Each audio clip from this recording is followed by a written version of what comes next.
প্রথমে 4400, তারপরে 2200, তারপরে এখন 2688 স্কোয়ার ফিটের ভিতরে 3 ইউনিটের প্ল্যান দেখালাম। তার মানে 2200 থেকে 4400 স্কোয়ার ফিট হলেও আপনি আপনার জমি অনুযায়ী 3টা ইউনিট করতে পারবেন প্রতিটা ফ্লোরে।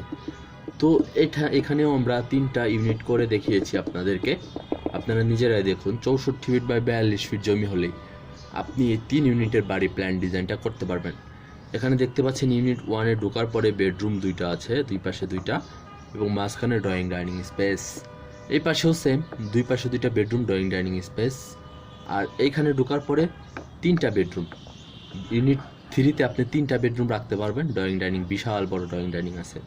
তার মানে 2টা ইউনিট হচ্ছে 2 বেডরুমের, একটা ইউনিট হবে 3 বেডরুমের ডিজাইন।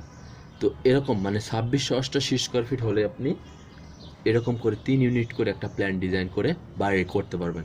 এটা যদি 6 তালাও করেন, হ্যাঁ, তারপরেও নিচতলা গ্যারেজ রেখে উপরের তালাগুলো আপনি 15টা ফ্ল্যাট পাবেন কমসে কম। তো 15টা ফ্ল্যাট করলে অনেক অনেক স্পেস হবে। হ্যাঁ, তবে ইউনিট 3টা হচ্ছে 3 বেডরুমের, যেহেতু এইখানে আপনারা থাকতে পারেন। আরগুলো হচ্ছে 2 বেডরুমের। এই ফ্ল্যাটগুলোর চাহিদা অনেক থাকে। তো 2 বেডরুম, ড্রয়িং ডাইনিং, ছোটো ফ্যামিলির জন্য এই ফ্ল্যাটগুলো অনেক হচ্ছে বাড়া হয়। তো আমাদের দেওয়া স্ক্রিনের নাম্বার যোগাযোগ করে আপনি আপনার বাড়ির প্ল্যান ডিজাইন করে নিতে পারবেন ইনশাল্লাহ। এখনই আসলে বাড়ি করার সময়, এখন হচ্ছে অক্টোবর মাস চলছে। তো ইনশাল্লাহ এই মাসেই আসলে বাড়ির প্ল্যান ডিজাইন বা বাড়ি করার জন্য প্রস্তুতিমূলক কার্যক্রম শুরু হয়।